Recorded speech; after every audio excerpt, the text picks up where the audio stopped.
Welcome to another exciting new episode of Talking About Stoicism, and I thought we would talk about today as a topic I've talked about in the past too, but given that I'm recording this time of the year, I thought it would also maybe be interesting to talk about again, or not, but we'll see. The topic here is New Year's resolutions. New Year's resolutions and Stoicism and Star Ruby Red ink. New Year's resolutions are interesting because this is the end of December, right? So this is a time of the year that people think about making resolutions. And I feel very ambivalent towards New Year's resolutions, and I think from a Stoic perspective, they are kind of peculiar. So let me try to explain what I mean by that. If you look at things just from a very, very Stoic viewpoint, then we can think back to Epictetus, who wrote something along the lines of, I'm paraphrasing, you have to be very careful what you make your happiness contingent upon. Because if you set, say, specific goals for yourself, you make your happiness contingent upon achieving those goals, then one of the things that can happen is that you end up not achieving that goal, and then you have set yourself up for failure, because now, by not achieving that goal, by definition, you cannot be happy, because your happiness was contingent on that goal being achieved. Remember? So, as a silly example, you could say, I need a $1 million house, or just something extreme here. I need a $1 million house and then I'll be happy. But then the problem is, if you are unable to actually afford a $1 million house at any point in your life, then you can never be happy, right? That's how that works. Now, even when it comes to smaller things, the more everyday things, that I think Stoicism is very helpful for navigating. That was more or less a sentence. That principle still applies. So I'm just going to make something up that is a common one, I think. Diet. In the new year, I'm going to go on a diet. Well, the problem is, as soon as you scarf that first piece of chocolate cake or something, whatever, right? Then that diet is not ruined by one event like that, but you know what I mean. If that then ends up not working out, you've made your happiness for that moment contingent upon that specific event happening, you following that diet. And if it turns out you can't do it, or you want to stop smoking and you can't do it, or whatever else you want to give up, or you want to do more, and it ends up you cannot give that up, or you cannot do that more, that can only make you unhappy, because you have set yourself up in such a manner that your happiness is now contingent upon you achieving that goal, and then you don't. And we know that there's interesting statistics on that out there. We know that a lot of New Year's resolutions fail very early on, right? First couple of weeks of January, it's already done, it's already over. So that, I think, is the first point where Stoicism would kind of argue against setting up resolutions for yourself like that, or at least making your happiness contingent upon that. I'll come back to the flip side of that argument. And then there is, let's take another philosopher, someone like Marcus Aurelius, who wrote, stop talking about what it means to be a good man, be one. That's gendered language, but I mean, obviously it can be gender neutral as well, right? Stop talking about what it means to be a good person. Just be a good person. Do it now. Don't keep putting it off. And I think that is a very Stoic argument as well.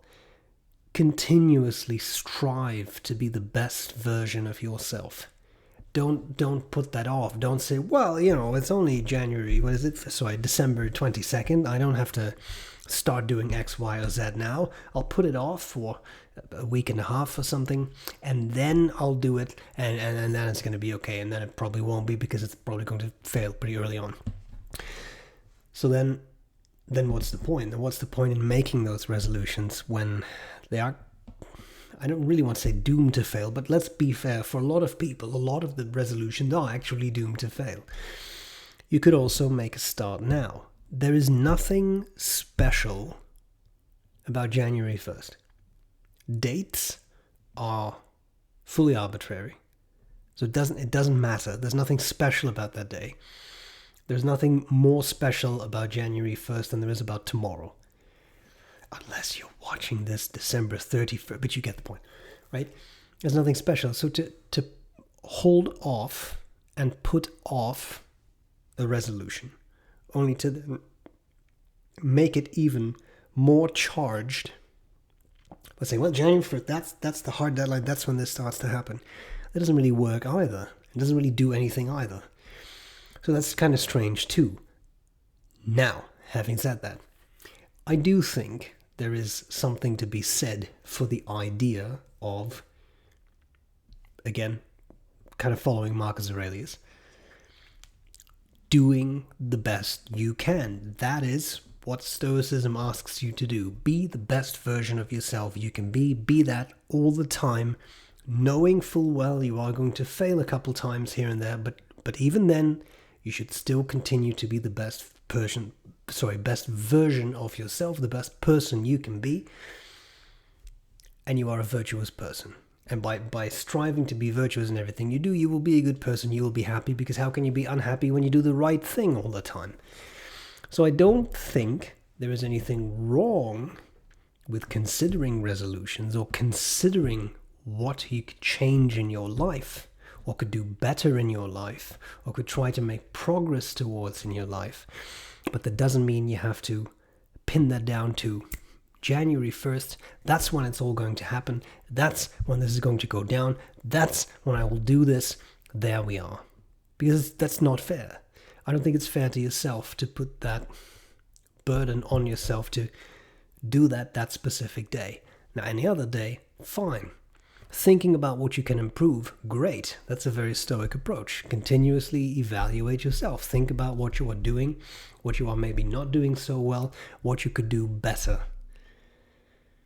But that's not the same as on January 3rd, sorry, I don't know why I keep saying January, on December 31st, as you are eagerly waiting for midnight to roll around because you're exhausted and you don't really care, to keep waiting, right? And to then think through everything you want to change. I don't know how useful that is.